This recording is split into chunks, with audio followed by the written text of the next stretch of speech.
voilà Guèye ñu ngi lay nuyu nga nekk ak Sine24.com donc yàlla def nga doon entrepreneur bi nga xam ne moo war a tabax tribune bi nekk place publique bu Tataguine ñu bëggoon xam rek plan bi nan la tëddee ak maanaam durée bi donc ci ñaata weer lañ koy tabax wala ci ab ban lañ koy tabax. waaw maa ngi lay sant di la gërëm di leen remercier ci opportunité bi Tataguine tribune bi bala sax ñuy wax ci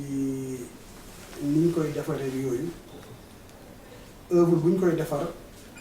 solo si d'abord njëriñ bi tax ñu koy defar parce que Tataguine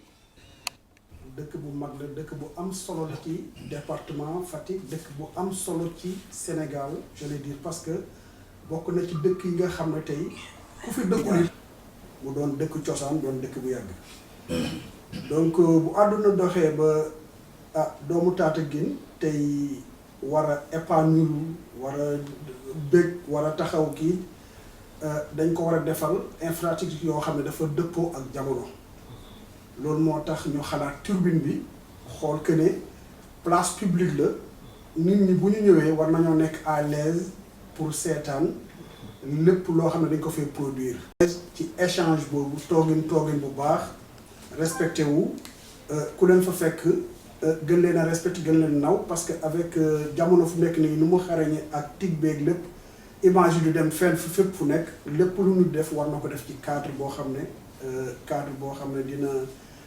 dina sagal dëkk ba dina rafetal dëkk ba waaw moo tax monsieur le maire xalaat pour ñu defar fa benn tribune amoon na tribune bu fa nekk dafa yàgg bëgg def lu baax bëgg ndamu dëkkam il préfère ñu def tribune bu bees tribune bi nag xalaat nañ ko d'abord ci plan yi ban tribune lañ war a defar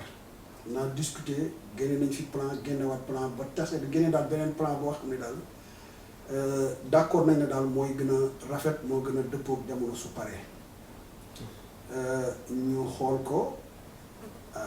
calculer ko liggéey boobu dugg suñu loxo ñu war koo liggéey parce que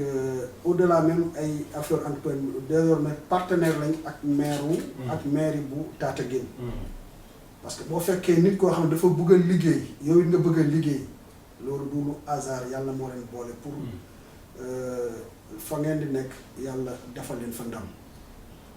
waaw loolu la woon defar nañ plan bi ba ñëw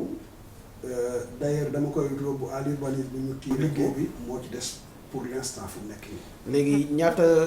diir bi ñaata ngeen ko àppal pour ñu liggéey tribune boobu. waaw xam nga infrastructure moom bu xasee ba doon tabax ak yooyu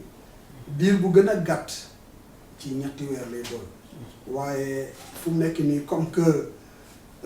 jamono yu Sénégal fu mu nekk teel a jot seen track lañu wax mun cee bëgg. léegi gannaaw wax nga ñu li nga xamante ne mooy plan beeg yooyu yëpp ana lan nga ñu mën a tegalaat ci li nga xamante ne dafa maanaam dëppoog liggéey bi. waaw liggéey bi buñ la joxee œuvre ba nga ñëw xool sol bi terrain bi baax na plan bi dëppoo na li ci des nag mooy nga seet lan moo ko war a liggéey ba mu doon œuvre bu mucc ayib c'est-à-dire lu garanti lu sol ci loolu. xool nañ plan ferraillage bu baax bi nga xam ne moo war a accompagner œuvre bi xoolaat nañ plan béton bi lu ci war a defar aglo yi xam nañ nan lañ ko war a defare ba nga xam ne soubassement bi dina attan bu baax élévation bi loolu dinañ ko def ci commencer ci fouille en rigole pour soubassement bi fouille en de propreté bi nuñ ko war a doser teg ko ci yoon ba nga xam ne bu soubassement bi ñëwee du amati fenn fuy fàq wala fenn fuy kii parce que ça c'est très important aglo yi aussi ñu xool rang yi nga xam ne lañ ci war a teg ba mu adéquat door a teg suñ longrine te dañ koy réceptionner par étape réceptionner loolu ba xam ne lii mun na yenu ñu door a commencer après les amorces poteaux ñu ci poteau yoon loo xam ne dañ koy def parce que tribune la d'embalayage bi d'abord dafay doon avec du sable d'abord bien damé bien arrosé damé jusqu'au refus door a def sa béton de kii pour chape bi tabax li ci des yeggali ko def sa toiture bi aussi armature bi dinañ ko jëlee ci société yi nga xam ne Sénégal xarañ nañ. am nañ agrément ci defar pour won nit ñi ne nekk rek dañuy def loo xam ne bugg facilité non non ca fañ koy def chaque fois rek société bu gën a xarañ entreprise bi da gën a xarañ Sénégal di jaay loolu foofu la ñuy fas yéene dem jënd ji loolu yëpp rek comme nu ma la ko waxee di ñaan yàlla ni ñu ko duggee ni mu yegg ak jàmm dina fi indi ay maçon yu baax un conducteur bu baax dara du manqué chantier bi incha allah bi du taxaw ndox mi dinañ xool bu baax. daal li nga xam ne loolu la mérite war a yem loolu la ko maire bi yéene waaw loolu daal maa ngi ñaan ñëpp daal accompagner seen kii bi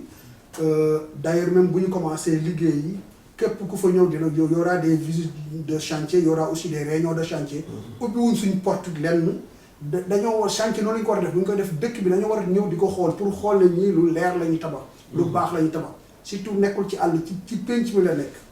donc yii dafa baax daal di leen gërëm di ñaan yàlla liñ ci duggee nii daal ñu jeexale ko jàmm. amiin amiin jërëjëf monsieur Guèye jërëjëf.